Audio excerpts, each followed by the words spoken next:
नमस्कार बच्चों, एक बार फिर से आपका स्वागत है आपके अपने YouTube चैनल ASP आर्य स्टडी पॉइंट पर। हम फटाफट क्विक रिवीजन की एक सीरीज चलाए हुए हैं जिसमें हम 10th क्लास की हिस्ट्री की जो हमारी बुक है भारत एवं विश्व, हरियाणा बोर्ड की ये बुक है, इसके हम लेसन्स का फटाफट क्विक रिवीजन कर रहे हैं। तो उसी सीरीज में आज हम चौथा लेसन पढ़ेंगे जिसका नाम है मध्यकालीन समाज, यूरोप एवं भारत। इस वीडियो को शुरू करने से पहले एक बार आपसे रिक्वेस्ट है कि अगर आप चैनल पर नए आए हैं तो प्लीज़ वीडियो को लाइक और शेयर करें और चैनल को सब्सक्राइब ज़रूर कर लें और साथ में बेल आइकन का बटन दबा लें ताकि हमारी जो नई वीडियो आएंगे उनका नोटिफिकेशन आपको मिलता रहे। आइए इस वीडियो को शुरू करते हैं। मध्यकालीन समाज, यूरोप एवं भारत। हम मध्यकाल के टाइम में यूरोप और भारत के समाज का अध्ययन करेंगे कि उस समय का समाज यूरोप का कैसा था, भारत का कैसा था।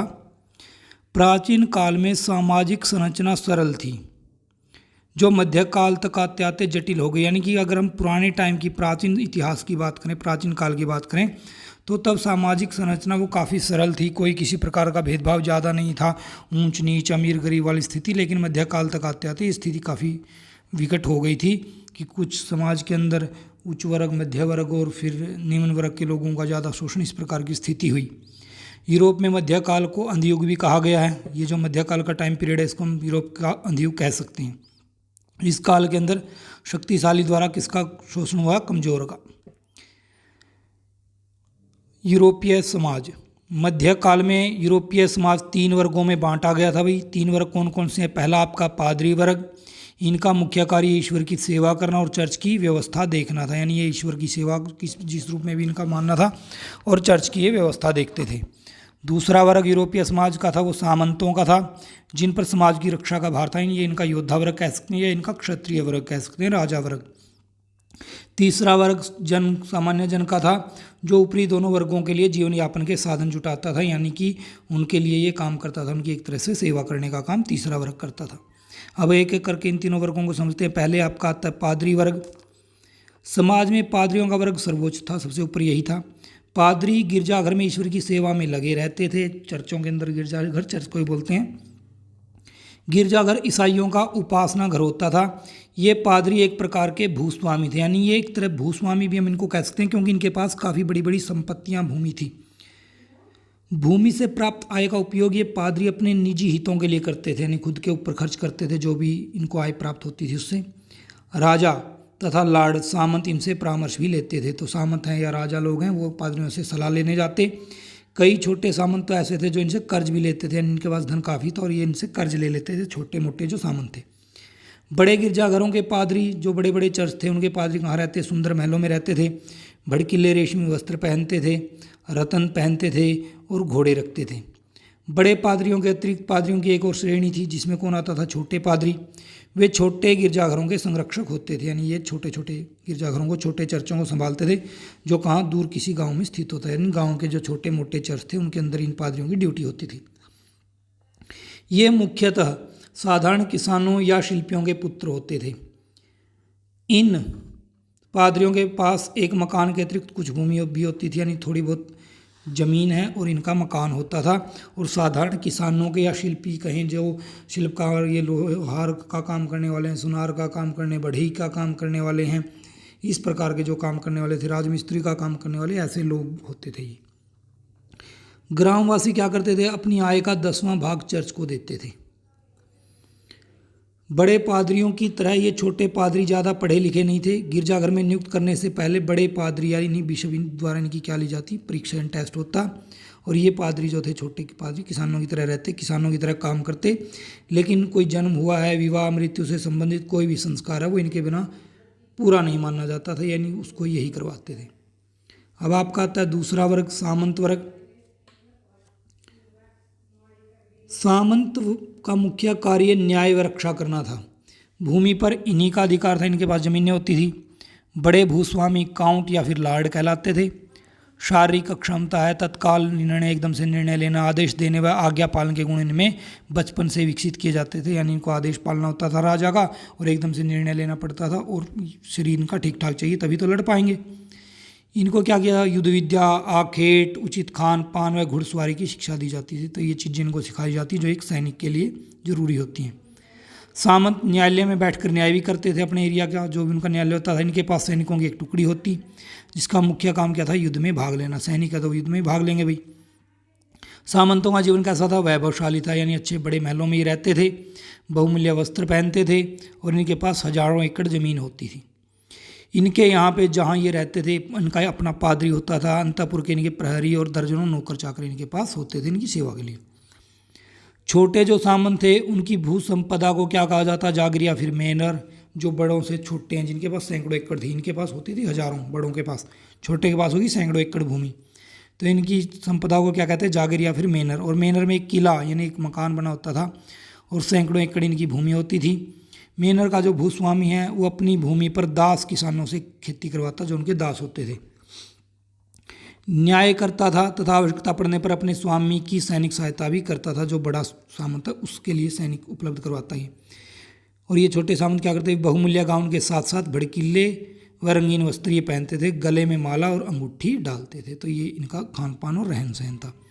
अब बात करते हैं सामान्य जन की क्या स्थिति थी यूरोप के अंदर।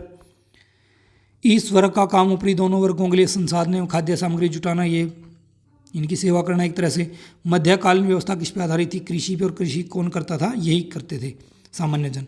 अतः इस वर्ग में बड़ी संख्या किसकी थी, किसानों की। कृषि आधारित मध्यकालीन यूरोपीय अर्थव्यवस्था में रोटी, मांस व चमड़ा जैसी आवश्यकताओं को पूरा करने वाला किसान भी भूस्वामियों की संपत्ति माना जाता था। यानी सामंत की संपत्ति, खुद किसान को भी सामंत की संपत्ति समझा जाता था कि ये इसकी अपनी संपत्ति है, इसके बिना ये कहीं नहीं जा सकता, इसकी एक तरह से इसके नाम रजिस्ट्री है भाई, ऐसा कह सकते हैं आप। वह भूस्वामी की भूमि पर भूस्वामी के लिए काम करता था, यानी उसकी ज़मीन पे काम करता और भूस्वामी से जोतने के लिए भूमि देता। उसे उपज का केवल कुछ भाग ही प्राप्त होता है, यानी जो उसने उपजाया है उसमें से उसके खान पान के लिए कुछ भाग उसको दे देते, बाकी सारा भूस्वामी रखता था। और जो भाग उसको मिला है उस भाग में से भी क्या होता था कि 10वां हिस्सा वो चर्च को दे देता था कर के रूप में। तो ये देखो इनके ऊपर कितना शोषण हो रहा था। इसके अलावा रहने का क्या स्थिति थी, घास फूस की झोपड़ी में एक किसान रहते थे। दासों जैसा ये जीवन व्यतीत करते थे, एक तरह से दास ही थे। स्वामी या लार्ड की अनुमति के बिना ये अपने बच्चों के विवाह तक नहीं कर सकते थे। तो इतनी भयंकर इनकी गुलामी थी, आप सोच सकते हो कि कैसा जीवन रहा होगा। स्वामी या सामंत की जागीर को ये लोग छोड़ कर नहीं जा सकते थे। वो भाई ऐसा नहीं है कि ठीक है हमारा जीवन गुलामी का और हम इसको छोड़ दें, नहीं, वो छोड़ के भी नहीं जा सकते थे। ये उसके साथ वो बंधे हुए थे, अगर वो छोड़ के जाते तो उनको सज़ा मिलती। स्वामी की भूमि पर खेती के अतिरिक्त स्वामी के घर पर भी इनको काम करने पड़ते थे, जिनका इनको कोई पारिश्रमिक यानी कि कोई मेहनताना कोई मजदूरी नहीं मिलती थी। और भाई कोई मजदूरी ना मिले, फ्री में काम करना पड़े तो हम क्या कहेंगे, खाक बेकार का काम है, कोई काम थोड़े बेकार में करवा रहे हैं। तो इसलिए इस प्रकार के कार्यों को क्या कहा जाता था, बेगार। बेकार नहीं है ये, बेगार है, बेकार कह सकते हो आप, बेगार, जिसमें कोई इनको तनख्वाह वगैरह या मजदूरी वगैरह नहीं मिलती। किसानों की अनेक श्रेणियां थी। कुछ किसानों की अपनी ज़मीन होती थी, थोड़े बहुत किसान थे ऐसे जिनकी अपनी ज़मीन होती थी, और इन किसानों को क्या कहा जाता, स्वतंत्र किसान। लेकिन समाज में इनकी संख्या कम थी स्वतंत्र किसानों की। किसानों में बड़ी संख्या अर्ध कृषकों की थी, जो सामंत की खेती पर ज़मीन पर खेती करते थे। अर्ध कृषक जिनको हम दास कह सकते हैं, ये ज़मीन के साथ बंधे होते थे। यदि ज़मीन कोई दूसरा सामंत ले लेता तो इन अर्ध दासों का स्वामी भी वही हो जाता। यानी अगर किसी ने उनकी ज़मीन खरीद लिया तो ज़मीन के साथ साथ इनको भी दूसरे सामंत के पास जाना पड़ेगा और उसकी सेवा करनी पड़ेगी। अंधविश्वास की बात करें, यूरोपीय समाज में अंधविश्वास की क्या स्थिति थी, तो यूरोपीय समाज में सर्वत्र अंधविश्वास का बोलबाला था। यानी काफ़ी अंधविश्वास यूरोप के समाज के अंदर फैला हुआ था। ग्रामवासियों के लिए चर्च व चमत्कार में अभिन्न संबंध था। यानी चर्च कहो या चमत्कार एक ही चीज़ थी उनके लिए। वे चर्च के अंदर तो चमत्कार होते हैं, ये वो मानते थे। किसान जो थे वो बपतिस्मा का जल फसलों पर छिड़कते थे, तो फसलों के ऊपर जल छिड़कते, अपने पशुओं को पिला देते थे बपतिस्मा का जल, और इससे वो मानते थे कि हमारे जो फसलें हैं और हमारे जो पशु वगैरह हैं उनको किसी प्रकार की कोई बुरी नज़र नहीं लगेगी, कोई नुकसान हमें पशुओं में और फसलों में नहीं होगा। और ये बपतिस्मा होता क्या था, चर्च की सदस्यता लेने वाली धार्मिक क्रिया। तो जब कोई व्यक्ति चर्च के अंदर उसकी सदस्यता लेता तो उसको स्नान करवाया जाता था, तो वो जो पानी होता था उसको बपतिस्मा का जल बोल देते हैं। बुद्धिमान पादरी अंधविश्वासों या चमत्कारों के विरोधी थे। कुछ एक बुद्धिमान पादरी इस चीज़ को ठीक नहीं मानते थे, वो इस चीज़ के विरोधी थे अंधविश्वास के, लेकिन उनका प्रभाव सीमित था, यानी उनकी संख्या भी थोड़ी थी और ज़्यादा लोग ऐसे ही थे जो अंधविश्वास के अंदर विश्वास रखते थे। ईसाई मठों में जीवन कैसा था भाई? इनके यहाँ एक मठ की परंपरा थी, कुछ मठ स्थापित किए जाते थे, उन मठों के अंदर भिक्षु लोग रहते थे और वहीं पे उन्होंने खाना पान करना, खेती वेती जो भी करना वहीं करना, पूजा पाठ वहीं करना। तो इस प्रकार के मठ भी वहाँ बने हुए थे। यूरोप में 3वीं से 6वीं शताब्दी के बीच मठवाद का विकास हुआ, यानी मठ कब से कब बने? 3वीं से 6वीं शताब्दी। मठों में एकांतवासी अथवा विरक्त भिक्षु रहते थे जो अकेले जीवन जीना चाहते और संसार की मोहमाया से दूर थे, ऐसे भिक्षु यहाँ रहते। मठों के पास बड़ी भूसंपत्ति, इनके पास भी ज़मीनें थी चर्चों की तरह, और ये मठ आत्मनिर्भर थे। भाई जब ज़मीन है किसी का, वो फिर आत्मनिर्भर तो होना सामान्य बात है कि सारा वो अपने खुद से ही खर्च वर्च सब निकाल लेते थे। प्रत्येक मठ के अपने प्रार्थना कक्ष, खुद का इनका प्रार्थना कक्ष बना होता, खेत होते, बाग खलियानी सब इनका खुद का था। इनकी जीवन यात्रा काफ़ी व्यस्त होती थी, तो इनके अंदर जो जीवन जिया जाता वो काफ़ी बिजी लाइफ थी। आधी रात को उनको विशेष पूजा करनी होती थी, जिसकी सूचना उन्हें मठ में बजने वाला बड़ा घंटा देता था। भाई आधी रात के समय जो भी वहाँ रहते थे लोग भिक्षु, आधी रात को एक घंटा बजता मठ के अंदर, और उसके बाद उनको एक विशेष पूजा करनी होती थी। आधी रात को उठ के और फिर दोबारा क्या करते, वो सो जाते पूजा करके। सुबह उठ के फिर उनको प्रातःकालीन प्रार्थना यानी सुबह की पूजा करते। दोपहर तक वे अध्ययन व चिंतन में अपना समय व्यतीत करते, यानी पढ़ने लिखने में और बाइबल वगैरह पढ़ने विचार करने में। दोपहर के भोजन के बाद थोड़ी देर विश्राम करके वो क्या करते, बाइबल की प्रति तैयार करते, यानी बाइबल की कॉपियाँ बनाते हाथ से लिख के। बाग में काम करना, मछली पकड़ना, चमड़ा सुखाना, मूर्ति बनाना, रोटी सेंकने जैसे काम वो सारे के सारे मठ के अंदर करते। फिर उसके बाद सायंकालीन प्रार्थना करते और भोजन करने के बाद सोने चले जाते, और फिर वही प्रक्रिया की आधी रात को घंटा बजेगा, फिर उठेंगे, फिर सुबह वो दोबारा सो जाएंगे, फिर सुबह उठेंगे, सुबह की प्रार्थना करेंगे, ऐसे इनका जीवन चलता। मठ का संचालन मठाधीश करता। भिक्षुओं की तरह भिक्षुणियों के भी मठ होते थे, यानी कि जैसे भिक्षु लोगों का मठ है ऐसे ही भिक्षुणियों के अलग मठ होते थे, और मठ का जो संचालन करता उसको मठाधीश बोलते। स्त्रियों का जीवन कैसा था भाई यूरोप के अंदर? मध्यकालीन यूरोप में सामंत वर्ग की जो स्त्रियां थी वो वैभवपूर्ण जीवन जीती थी। भाई जो सामंत वर्ग की क्या, उनके पास संपत्ति काफ़ी है, धन वगैरह, तो वैभवपूर्ण होगा ही जीवन। सजना संवरना, विभिन्न प्रकार के खेल खेलना उनका शौक था, तो फुर्सत थी। पति की अनुपस्थिति में अगर उनका पति वहाँ नहीं है तो वे मेनर या फिर जागीर में उन्हें स्वामी की भूमिका भी निभानी पड़ती, यानी उन्हीं को ही वहाँ पर एक तरह से स्वामी वाले काम करने पड़ते, यानी नौकरों से काम लेना है, इधर उधर का आय व्यय का हिसाब देखना, वो सारी चीज़ खुद करते। फिर जागीर या मेनर के नौकरों से काम लेना उनका मुख्य कार्य था। महिलाओं का दूध देने वाले जो पशु हैं भाई, बगीचा, रसोई घर, इनकी देखभाल में उनका जीवन व्यतीत होता था, इनकी देखभाल करती थी। उच्च वर्ग की जो स्त्रियां थी वो क्या क्या करती, घुड़सवारी भी कर लेती, आखेट यानी शिकार भी, और शस्त्र संचालन में भी वो दक्ष होती थी। पति को प्रसन्न यानी खुश रखना और शारीरिक सुंदरता बनाए रखने के जो गुण हैं वो इनको बचपन से ही सिखा दिए जाते थे, यानी कि जब ये छोटी रहती थी तभी ये चीज़ें सिखा दी जाती। सामान्य जन या किसानों की स्त्रियों का जीवन जो है बड़ा कष्टपूर्ण था। ये बात हम ऊपर कर रहे थे सामंत वर्ग या उच्च वर्ग की महिलाओं की, और जो सामान्य वर्ग की महिलाएं थी उनका जीवन काफ़ी कष्टपूर्ण था। भाई उनको बहुत दिक्कतें होती थी। उनको दिन भर पति के साथ स्वामी की भूमि पर काम करना पड़ता, और वे भी पति के स्वामी की दासी मानी जाती थी। ठीक है, तो जहाँ उनका पति काम करता वहीं उनको काम करना पड़ता। फिर मनोरंजन के साधनों की बात करें तो भाई इनकी अपना मनोरंजन कैसे करते थे?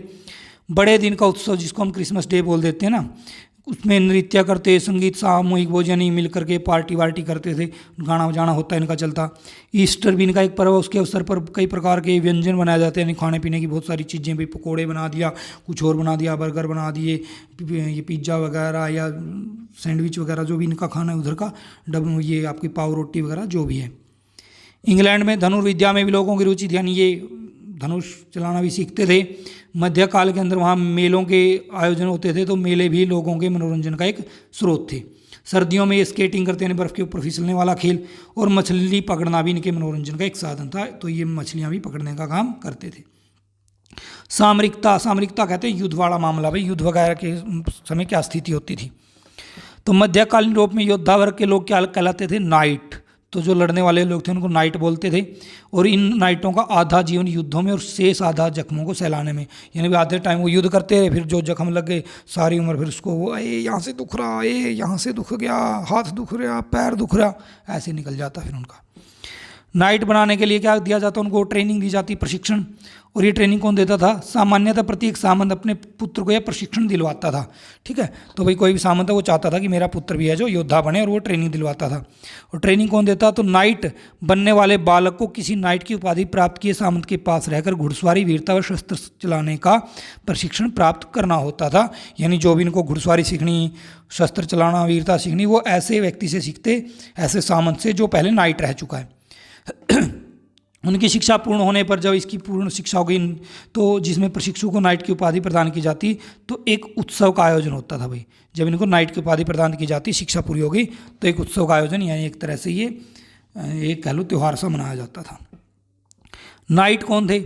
नाइट क्या करते? ढाल रखते थे अपनी, शिरास्त्राणी यानी हेलमेट वगैरह, भाला रखते, बर्छी, चाकू, मुगदर, ये इनके हथियार होते थे। और जिरा बख्तर भी धारण करते थे, यानी एक तरह से मेटल का, लोहे वगैरह का बना हुआ वस्त्र पहनते, जिससे वह तलवार उनको ना लग सके, भाला वगैरह नुकसान ना पहुंचा सके, एक तरह से लोहे का वो पूरा वस्त्र हो गया, वो पहनते थे, जिरा बख्तर इसको बोलते हैं।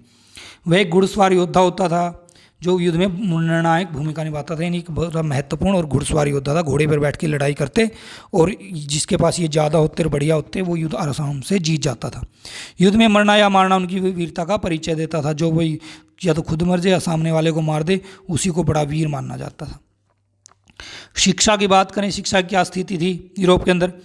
भाषा व साहित्य का अध्ययन कोई विद्वान इसी विचार से प्रेरित होकर करता कि उसे इस साहित्य के विचारों को समझने में सहायता मिले। यानी भाई वो केवल इसलिए पढ़ाई करते थे ताकि वो इस साहित्य के विचारों को समझ पाएं। यूरोप के अंदर अधिकांश सामंत अपना नाम तक लिखना नहीं जानते थे, यानी ऐसी स्थिति देखो आप सामंतों की। इनकी रुचि किस में थी? युद्ध विद्या में थी बस। शिक्षा के प्रति उदासीन, मतलब नेग्लेक्ट है, कुछ नहीं है, पढ़ाई लिखाई में क्या है। सामंत लिखने का काम क्या करते? अपनी शान के विरुद्ध समझते थे या मानते थे, यानी भाई लिखने वाला काम तो ऐसे करते हैं, छोटे मोटे लोग करते हैं, हम तो सामंत हैं, बड़े योद्धा लोग हैं, ऐसे शान से रहते थे। प्राथमिक शिक्षा पर किसका आधिपत्य? चर्च का आधिपत्य, यानी चर्च के अंदर ही होती थी। अधिकतर चर्च या फिर मठों के पास एक विद्यालय होता था, और इनमें वे ही बालक पढ़ते थे जिन्होंने पादरी या भिक्षु जीवन अपनाने का व्रत लिया हो। यानी जिनको भिक्षु बनना है या फिर पादरी बनना है, वही पढ़ते थे बस, उसके अलावा कोई नहीं पढ़ता था इन स्कूलों में। हाँ, कई विद्यालय अल्प शुल्क लेकर दूसरे छात्रों को भी प्रवेश दे देते थे, यानी अगर किसी और को पढ़ना है तो फिर उसके लिए उनको फीस वगैरह देनी पड़ती थी। और ऐसे जो स्कूल थे, विद्यालय, वो काफ़ी कम थे।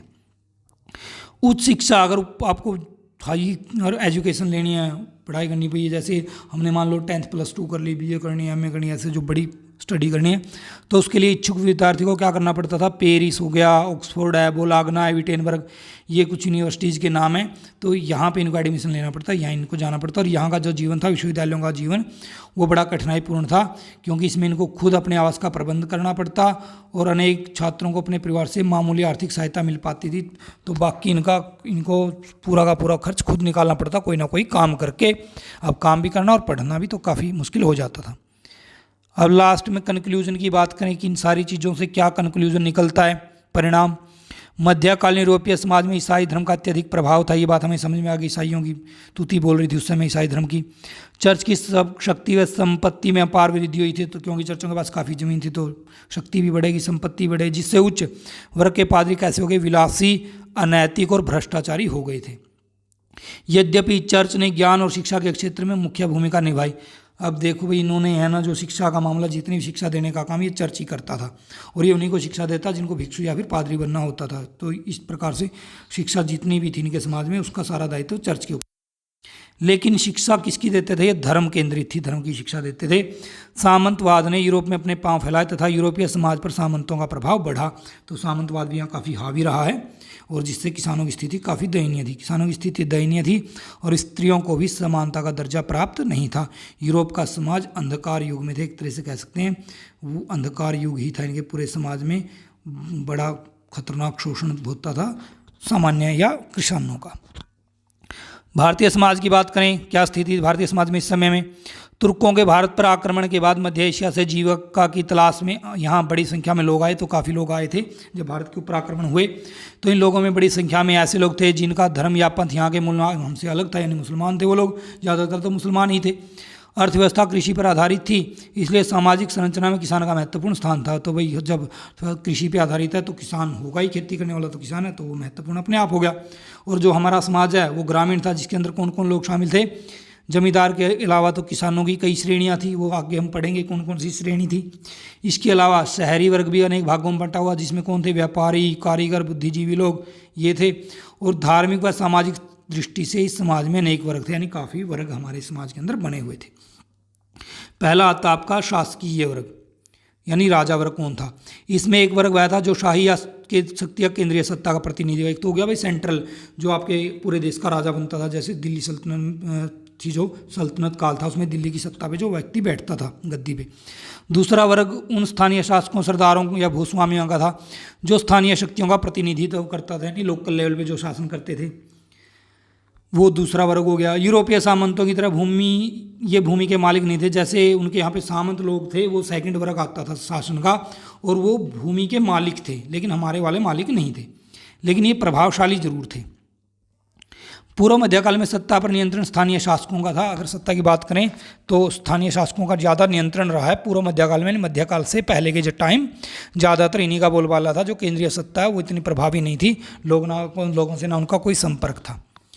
इस शासकीय वर्ग में एक ऐसा वर्ग भी था जो कि कहाँ रहता था, गांव के अंदर, इसी स्थानीय वाले में, जिसको शासकीय अधिकार भी प्राप्त थे, उनको शासकीय अधिकार भी प्राप्त थे।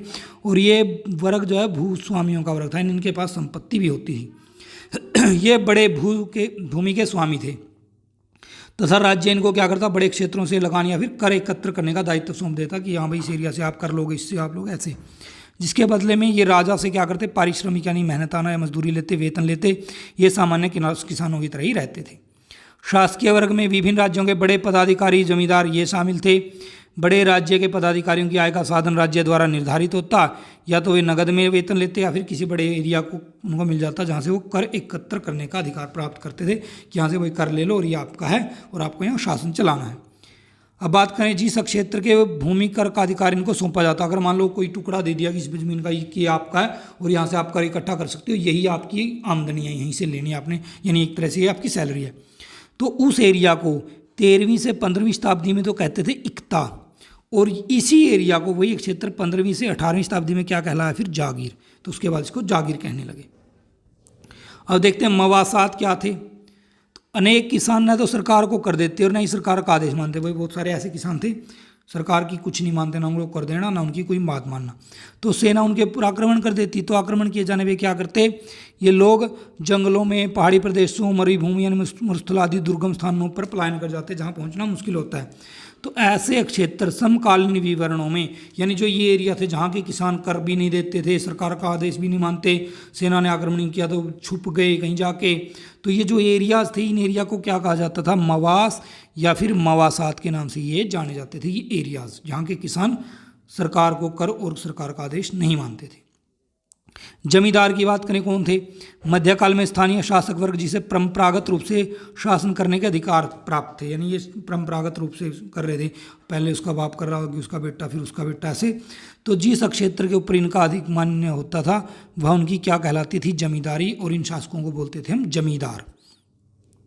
धार्मिक वर्ग की बात कर लेते हैं। धार्मिक वर्ग की स्थिति हमारे यहाँ पे मध्यकाल में भारत में हिंदुओं के साथ कौन रहता, मुसलमान रहते, ठीक है। इन दोनों धर्मों में एक वर्ग ऐसा था जो धार्मिक क्रियाकलापों से अपनी आजीविका चलाता था। तो दोनों में ही ऐसा एक वर्ग था, मुसलमानों में अलग और हिंदुओं में अलग। तो मुसलमानों में इस वर्ग को क्या कहते, उलेमा वर्ग। और ये क्या काम करता, मस्जिद के धार्मिक कार्य करने वाले, मौलवी, मदरसों एवं मकतबों के शिक्षक, जो इनकी पाठशालाएं चलती थी वहाँ के जो टीचर हैं, और इनके जो न्यायालयों के न्यायाधीश, इनको हम काजी भी कह सकते हैं, वो इसी वर्ग से आते थे, यानी इसी उलेमा वर्ग से आते थे। इनको उलेमा ही कहा जाता था। हिंदुओं में ब्राह्मणों का भी ऐसा ही एक वर्ग था भाई, जो ऐसे काम करेगा, धार्मिक वगैरह का जो काम करेगा, पढ़ाने लिखाने का, तो वो वर्ग था कौन, ब्राह्मण वर्ग। धार्मिक क्रियाकलापों का हिंदू समाज के लिए कौन करते थे, ब्राह्मण करते थे धार्मिक क्रियाकलापों को। मंदिर के धार्मिक क्रियाकलाप और पाठशालाओं में शिक्षा देना वो भी इन्हीं का मुख्य काम था, ब्राह्मणों का। लोग इनको क्या करते थे, दान देते थे। ये हिंदू धार्मिक ग्रंथों के विद्वान होते थे। ब्राह्मण क्या होते थे, हिंदू जो भी धार्मिक ग्रंथ हैं उनके विद्वान ब्राह्मण ही होते थे। गांव के सभी धार्मिक कार्य इन्हीं के द्वारा संपन्न करवाया। भाई जो भी धार्मिक काम है, यज्ञ करवाना है, मुहूर्त करवाना है, किसी का संस्कार करवाना है, किसी के घर में बच्चे ने जन्म लिया वहाँ संस्कार करवाना है, कुछ भी है तो वो सारा काम यही करते। हिंदुओं में ब्राह्मण और मुसलमानों में जो उलेमा रीति रिवाजों के अनुसार विवाह संपन्न करवाते थे। तो जो भी अपने अपने रीति रिवाज है उसके अकॉर्डिंग ये विवाह करवाते हैं। हिंदुओं के अंदर ब्राह्मण और मुसलमानों में उलेमा। बलूतेदार की बात कर लेते हैं। बलूतेदार कौन थे? मध्यकाल में ग्रामीण सेवादारों का वर्ग था जो काम के बदले क्या करता था, फसल का एक भाग प्राप्त करते, यानी उसने कुछ काम कर दिया, अभी नाई ने बाल काट दिए, उसको एक भाग फसल का मिल जाता। लोहार ने लोहे का काम कर दिया, हल वगैरह बना दिया किसान का, उसको फसल दे देता। उसको अपनी लिए जूतियाँ बनवानी है तो जो जूती बनाने वाले के पास चला गया, उसने उसको जूती बना के दे दी और वो बदले में उसको फसल दे देता, अनाज वगैरह। तो इनको बोलते थे बलूतेदार। और महाराष्ट्र के गांव में इन बलूतेदार की कितनी संख्या थी? 12, जिसमें कौन कौन था? सुनार, कुम्हार, बढ़ई, लोहार, कोल्ली यानी नाव चलाने वाला आदि शामिल थे। इस प्रकार के लोग, इसमें 12 तरह के अलग अलग काम करने वाले लोग शामिल थे। व्यापारी व फिर दुकानदार की बात करें, कुछ व्यापारी वर्ग अंतर्राष्ट्रीय तथा अंतर क्षेत्रीय व्यापार करते थे, यानी कुछ तो ऐसे थे जो दूसरे देशों के साथ, कुछ अपने लोकल लेवल पे अंतर क्षेत्रीय एरिया, एक एरिया से दूसरा, और कुछ ऐसे थे जो स्थानीय फुटकर व्यापार करते थे, छोटे दुकानदार इनको हम कह सकते हैं, लोकल लेवल में एक गांव से दूसरे गांव वाले। अक्षेत्रीय व्यापार करने वाले लोग जो अपने क्षेत्रीय करते थे, स्थानीय, उनको क्या कहते हैं? सेठ या फिर वोहरा कहलाते हैं। जबकि शेष बड़े जो हो गए वो अंतर्राष्ट्रीय करना या एक राज्य से दूसरे राज्य में, उनको बोलते थे व्यापारी या फिर बनिक। उस समय व्यापारी किसी एक जाति या धर्म का नहीं होता था, कोई ये जरूरी नहीं भाई बनिया व्यापारी बनेगा या कोई, हर एक जाति से हर एक धर्म से व्यक्ति व्यापारी हो सकता था। राजस्थान के व्यापारियों को मारवाड़ी बोलते थे।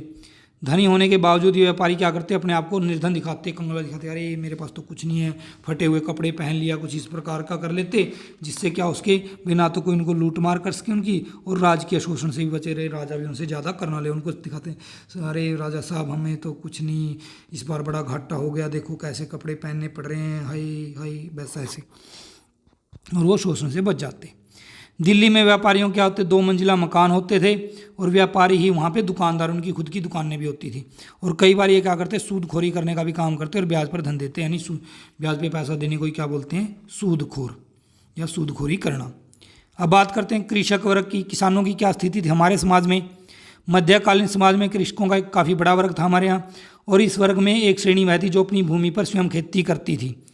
तो 16वीं तथा 17वीं शताब्दी में इसको क्या कहा जाता? खुद काश्त किसान। जो अपनी खुद की ज़मीन पे खेती करता उसको बोलते थे खुद काश्त किसान। जो अपनी खुद की भूमि पे स्वयं काश्त या खेती करता तो खुद काश्त। दूसरी श्रेणी किसकी थी? पाही काश्त किसानों की। ये कौन थे? पाही का अर्थ होता ऊपरी अथवा बाहरी, अर्थात पाही काश्त किसानों से अभिप्राय उन किसानों से था जो दूसरे गांव में जाके खेती करते और वहाँ उनकी अस्थायी झोपड़ियाँ होती। किसी दूसरे गांव में चले गए और वहाँ खेती कर रहे हैं, भाई ज़मीन ठेके वगैरह पे लेके कह सकते हैं जैसे हम, तो उनको बोलते थे आपका पाही काश्त। पाही काश्त किसानों के अधिकार में उतनी जोत होती थी जितनी पर वे केवल अपने परिवार के साथ के श्रम का उपयोग करके खेती कर रहे हैं, यानी अपना खुद का और अपने परिवार के लोगों के साथ की सहायता से जितनी ज़मीन पे वो खेती कर सकता है तो उतनी ही ज़मीन उनके पास होती थी, यानी एक तरह से वो ठेके वगैरह पे लेते हैं, बंटाई पे जैसे भी कहें, तो इनको बोलते थे पाही काश्त। मध्यकाल में एक तीसरी श्रेणी भी थी किसानों की जिनकी अपनी स्वयं की भूमि नहीं थी और वे किसी भूस्वामी की भूमि पर खेती करते थे तथा उपज का एक हिस्सा प्राप्त करते। इनको क्या बोलते थे? रैयती या फिर मुजारियान, यानी जो दूसरे किसी भूस्वामी की खेती पे ज़मीन पे खेती करते और फिर फसल का उनको एक हिस्सा प्राप्त हो जाता, तो ऐसे किसानों को क्या बोला जाता? रैयती या फिर मुजारियान। और इन किसानों की स्थिति क्या थी? शोचनीय थी, जो ये मुजारियान या फिर रैयती हैं। राज्य की आय का बड़ा स्रोत भूमि कर ही था और इसी भूमि कर से ही राज्य अपने अधिकारियों को बड़े वेतन भी देता था, जो इनके पास कर आता था, इसी से अधिकारियों को वेतन मिलता था। तो ये भाई 3 तरह के किसान, खुद काश्त खुद की ज़मीन पे खेती करने वाले, पाही काश्त दूसरे गांव में जाके खेती करने वाले, और रैयत या फिर मुजारियन किसी दूसरे भूस्वामी की ज़मीन पे खेती करते जिससे उनको उपज का एक भाग मिल जाता। स्त्रियों की स्थिति देखते हैं कैसी थी। लड़की का विवाह कब हो जाता? बाल्यावस्था में लड़कियों का विवाह करते थे। शिक्षा की व्यवस्था कोई नहीं थी, उनको ज़्यादा शिक्षा नहीं दी जाती थी। विवाह के उपरांत उनका पूरा जीवन कहाँ बीतता? घर की 4 दीवानी, घर से बाहर वो नहीं निकलती थी। बाल विवाह प्रथा भी मध्यकाल में प्रचलन में थी, तो बाल विवाह इस समय में होता था इनका। शासक जो थे कई शादियां करते। मुस्लिम शासकों के हरम में अनेक पत्नियों के अतिरिक्त अवैध पत्नियां भी रहती थी, यानी जिनको वो ज़बरदस्ती रखते थे। कुछ तो उनकी खुद की पत्नी, कुछ महिलाओं को ज़बरदस्ती रख लेते थे पत्नियों की तरह से। हरम के अंदर बड़ी संख्या दासियों की भी होती थी। हरम हो गया वो जहाँ पे मुसलमान राजाओं की महिलाएं रहती थी, उसको हरम बोलते हैं। तो वहाँ पे दासियाँ भी बहुत रहती थी।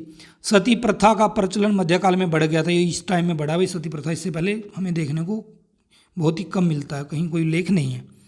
इसी काल के अंदर एक जौहर प्रथा भी आई। जौहर प्रथा आप समझते ही होंगे कि जब महिलाएं खुद अपनी हाथों से चिता सजा के और उनको जब कोई ये लगता कि आक्रमणकारी हमारी इज्जत लूट सकते हैं तो सामूहिक रूप से वो क्या करती थी, केसरी बाणा पहन करके आग जला के उसमें कूद जाती थी। मध्यकाल में कुछ स्त्रियों ने पर्दा त्यागने का विश्वास किया। कुछ ऐसी महिलाएं भी हमें उदाहरण मिलता है। वैसे पर्दा प्रथा मध्यकाल में प्रचलन में आई, लेकिन कुछ ऐसी महिलाएं भी थी जिन्होंने पर्दा को त्याग दिया। उनमें कौन था? एक तो रजिया सुल्ताना, दूसरी मीराबाई का नाम उल्लेखनीय है। मीराबाई ने क्या किया? पर्दा त्याग कर अपने जीवन को ईश्वर भक्ति को समर्पित किया। और रजिया सुल्ताना ने पर्दा त्याग के दिल्ली की सल्तनत का सिंहासन संभाला, यानी दिल्ली के ऊपर शासन किया। वो राजा बनी थी रजिया सुल्ताना। लगभग सभी वर्गों की स्त्रियां कताई का काम, यानी हर कोई महिला करती, चाहे वो उच्च वर्ग की है, मध्यम वर्ग की है, किसान वर्ग की। बंगाल की जो मलमल है मध्यकाल में विश्व प्रसिद्ध थी और उसका धागा कौन बनाती थी? स्त्रियां ही बनाती थी। दासों की बात कर लेते हैं कि दासों की क्या स्थिति थी। दास अधिकतर युद्धबंदियों व कर न दे पाने वालों को क्या करते थे? दास बना लेते थे। भाई जो कर नहीं दे पाया उसको दास बना लिया या युद्ध में के अंदर बंदी बना लिया। गोवा और दिल्ली में दासों की बड़ी मंडियां लगती थी, यानी उनको दास बना के बेचा जाता था और मंडियों के अंदर स्त्री पुरुष व बच्चे सभी दासों के अंदर शामिल होते थे। कोई भी हो सकता था दास, ऐसा नहीं है कि केवल पुरुष बनेंगे या महिलाएं बनेगी। तो महिलाएं, पुरुष और बच्चे भी दासों को क्या करते? पहले उनको दास बनाते और धर्म परिवर्तन करके उन्हें मुस्लिम बनाकर उनसे क्या करते? वो विभिन्न प्रकार के सेवा करिए, जैसे घर में काम करवाना, पीक दान उठाना, यानी जिसके अंदर थूका जाता है उसको बोलते हैं पीक दान। छत्र उठवाना, ऊपर छतरी लगा के रखते हैं। अंगरक्षक यानी कि बॉडीगार्ड, तो ये काम इनसे करवाए जाते हैं। इनकी दशा अत्यंत शोचनीय थी। मुगल काल में अकबर ने क्या किया? युद्धबंदियों को, केवल युद्धबंदियों को दास बनाने की प्रथा पे क्या कर दिया? बंद कर दिया। भाई दास नहीं बनाएंगे। जो युद्ध में अगर किसी ने किसी को जीत लिया तो वो दास नहीं बनेगा, क्योंकि वो योद्धा है, वो एक सैनिक है और सैनिक का सम्मान होना चाहिए। तो ये इसने किया। बाकी जो दास प्रथा बिल्कुल पूरी तरह से बंद नहीं हुई थी। कारीगर वर्ग की बात करें तो मध्यकाल में भारत में भवन निर्माण एक बड़ा कार्य था। तो यानी कि मिस्त्री हो गए, वो राजमिस्त्री उनको कह सकते हैं। तो ये बड़ी संख्या में कारीगर काम करते थे भवन निर्माण का। इसके अतिरिक्त गांव व नगरों में अनेक कारीगर वस्तु निर्माण के कार्य में बहुत सारी चीज़ें बनाते थे। कोई कुछ, जैसे कोई भाई सोने का काम कर रहा है, कोई लकड़ी का काम, कोई लोहे का काम, कोई आपका चमड़े का काम कर रहा है, इस प्रकार से अलग अलग, कोई जुलाहे का काम कर रहा है। ये आमतौर पर जातियों के रूप में, यानी जो काम करता उसको उस जाति का मान लिया जाता था। कपड़ा उद्योग एक ऐसा उद्योग था, इसके अंदर भी काफ़ी बड़ी संख्या में लोग शामिल थे। कागज़ बनाने के उद्योग में भी बड़ी संख्या में दक्ष कारीगर काम करते, यानी जो क्वालिटी वाले थे या जो कुशल थे कागज़ बनाने में, वही लोग काम करते कागज़ उद्योग में। बड़ी संख्या में कारीगर कच्चे रेशम को टेरने और नील बनाने में भी काम करते थे। यानी नील जो की फसल होती है उससे जो नील निकाला जाता है, या फिर कच्चा रेशम है उसको टेरा यानी धागा बना लिया, या उसको कहते हैं सीधा कर दिया, तो ये काम करते थे। मुख्य रूप से इनके दो वर्ग थे। एक तो वे ग्रामीण कारीगर जो साल में कुछ महीने इनको काम मिलता है, जिसमें तेली या तेल निकालने का काम करता है। गुड़ बनाने वाला जब गन्ना आएगा तभी करेगा। नील त्याल करने वाले हैं, भाई जब नील की खेती होगी तो उससे नील अलग किया जाता है, तो ये हो गए। दूसरे पेशेवर जो साल भर काम करते, जिनको व्यापारी कच्चा माल उपलब्ध करवा देते थे और अग्रिम धन देकर वस्तु निर्माण करवाते, जैसे कि आपका वस्त्र उद्योग हो गया, तो ये साल भर चलता। मध्यकालीन भारतीय वस्त्र उद्योग उन्नत दशा में था, यानी काफ़ी विकसित दशा में था। विदेशों में भारतीय कपड़े की बहुत मांग थी। यही कारण था विदेशी जो थे वो भारतीय मसालों के साथ कपड़े के व्यापार में भी लाभ कमा रहे थे। यानी भारत के जो कपड़े से और मसाले से विदेश के जो व्यापारी थे वो काफ़ी लाभ कमाते थे। भारत के पूर्वी और पश्चिमी तटों से कपड़ा यूरोप के देशों में पहुंचता और मध्यकाल में ढाका की मलमल यूरोपीय बाजारों में आकर्षण का केंद्र थी। यानी हमारी मलमल को काफ़ी पसंद किया जाता था यूरोप के अंदर, और जो कि ढाका के अंदर बनाई जाती थी। शिक्षा, साहित्य और मनोरंजन की बात करें, हमारी शिक्षा की क्या स्थिति थी, साहित्य कैसा था और मनोरंजन की कैसे करते थे हम अपना। मध्यकाल में भारत की प्राचीन शिक्षा के प्रमुख केंद्र कौन कौन से थे? नालंदा हो गया, तक्षशिला हो गया विश्वविद्यालय, भाई मथुरा है, गया, विक्रमशिला, उज्जैन आदि अवनति की ओर अग्रसर हो गई। पहले काफ़ी यहाँ एजुकेशन दी जाती थी, बाद में अवनति होगी, यानी ये पतन को प्राप्त हुए। क्यों हुए? क्योंकि नालंदा विश्वविद्यालय का तो आक्रमणकारी बख्तियार खिलजी ने आग के हवाले कर दिया, आग लगा दी थी। तो काफ़ी और भी मंदिर थे उनको भी तोड़ा फोड़ा गया था। तो मंदिरों को मिलने वाला अनुदान भी बंद कर दिया गया, बहुत सारे मंदिर तोड़ दिए गए। इससे क्या हो गया? भारतीय ज्ञान विज्ञान और शिक्षा को भारी आघात लगा, यानी हमारी शिक्षा व्यवस्था को काफ़ी गहरी चोट लगी, जिससे भारतीय ज्ञान विज्ञान और शिक्षा रुक गई कहीं ना कहीं, हम कहें। मध्यकाल में विभिन्न भाषाओं के साहित्य का भी विकास हुआ। ऐसा ये तो हमारी जो पारंपरिक शिक्षा थी वो तो रुक गई, लेकिन काफ़ी सारा साहित्य भी रचा गया, जिसमें मुख्य भूमिका किसकी रही? भक्त संतों की, जिसमें कल्हण की राज तरंगिणी है, चंद्रवरदाई की पृथ्वीराज रासो, ये पुस्तकों के नाम है। कल्हण की पुस्तक का नाम है राज तरंगिणी। चंद्रवरदाई ने पुस्तक लिखी पृथ्वीराज रासो। अमीर खुसरो ने तुगलकनामा लिखा। तुलसीदास ने रामचरितमानस लिखी और मलिक मोहम्मद जायसी ने पद्मावत लिखा। भाई सूरदास ने सूरसागर, अबुल फजल की अकबरनामा इत्यादि इस काल की प्रमुख रचनाएं, ये काफ़ी पुस्तकें हैं। मनोरंजन की बात करें तो मनोरंजन के साधनों में मुख्य क्या था, संगीत म्यूजिक हो गया, डांस नृत्य, शिकार करना, कुश्ती करना, भाई मल्लयुद्ध यानी दो लोगों का आपस में होता है, जैसे भाले से कर लिया या किसी भी तरह से मल्लयुद्ध, जानवरों की लड़ाई करवा दी, शतरंज यानी चेस, ये कुछ मनोरंजन के साधन थे। इसके अलावा तीज त्यौहार मनाए जाते, भाई उत्सवों से भी मनोरंजन होता, कई प्रकार के तीज त्यौहार हैं उनसे भी, या कोई उत्सव मना लिया तो उनसे भी हमारा मनोरंजन होता था। भक्ति आंदोलन, इसके बाद आता है आपका भक्ति आंदोलन। इस समय में एक भक्ति आंदोलन भी चला था, जो समाज के अंदर बुराइयां फैली हुई थी, अंधविश्वास फैला हुआ था, उसको काफ़ी लोगों ने उसका विरोध किया, उसके ऊपर रचनाएं रची लिखी और गांव-गांव जा कर के लोगों को उसके लिए जागरूक किया कि ये अंधविश्वास है, पाखंड है, इस चीज़ को हमें छोड़ना चाहिए। तो मध्यकालीन युग में भारतीय समाज को कर्मकांड की बात करें, अंधविश्वास या भेदभाव से मुक्त कर उसके आत्मविश्वास एवं आत्मसम्मान को जागृत करने के लिए किसका उदय हुआ, भक्ति आंदोलन का। यानी भक्ति आंदोलन हमारे समाज में चला, समाज के अंधविश्वास को, कर्मकांडों को, भेदभावों को दूर करने और आत्मविश्वास को जगाने के लिए। इसके अंदर विभिन्न संत थे, जैसे आपका रामानंद था, गुरु नानक देव था, चैतन्य महाप्रभु था, दादू दयाल था, नामदेव था, भाई आपका तुकाराम था, रविदास था, कबीरदास, मीराबाई, सूरदास, रसखानी, ये कुछ नाम हैं भक्त संतों के। इन्होंने अपनी वाणी से समाज को कुरीतियों के विरुद्ध जागृत किया। इसके अलावा कुछ आपके सूफी संत भी थे, जिसमें चिश्ती एक संप्रदाय था, निजामुद्दीन चिश्ती है, ओलिया वगैरह है। तो कुछ मुस्लिम धार्मिक गुरु भी थे जिनको हम सूफी संत बोल देते हैं। तो उन्होंने भी समाज के अंदर जो पाखंड अंधविश्वास था उसको दूर करने के लिए उन्होंने भी प्रयास किए थे। तो यहाँ ये आपका जो 4th लेसन का फटाफट रिवीजन है वो समाप्त। ये इस वीडियो के साथ में एक डिटेल्ड वीडियो का लिंक भी आपके डिस्क्रिप्शन बॉक्स में डाल दूंगा, प्लेलिस्ट का, जहाँ से आप इस लेसन की एक डिटेल वीडियो भी देख सकते हैं, जिसमें लाइन टू लाइन मैंने उसको एक्सप्लेन किया हुआ है। और ये आपका एक फटाफट रिवीजन था। तो ये फटाफट क्विक रिवीजन आपको कैसा लगा कमेंट सेक्शन में लिख करके ज़रूर बताएं, और वीडियो को ज़्यादा से ज़्यादा लाइक और शेयर करें, और चैनल को सब्सक्राइब जरूर कर लें। तो मिलते हैं नेक्स्ट वीडियो में, तब तक के लिए आप अपना ख्याल रखें। Okay bye, take care, thank you, सभी को नमस्ते।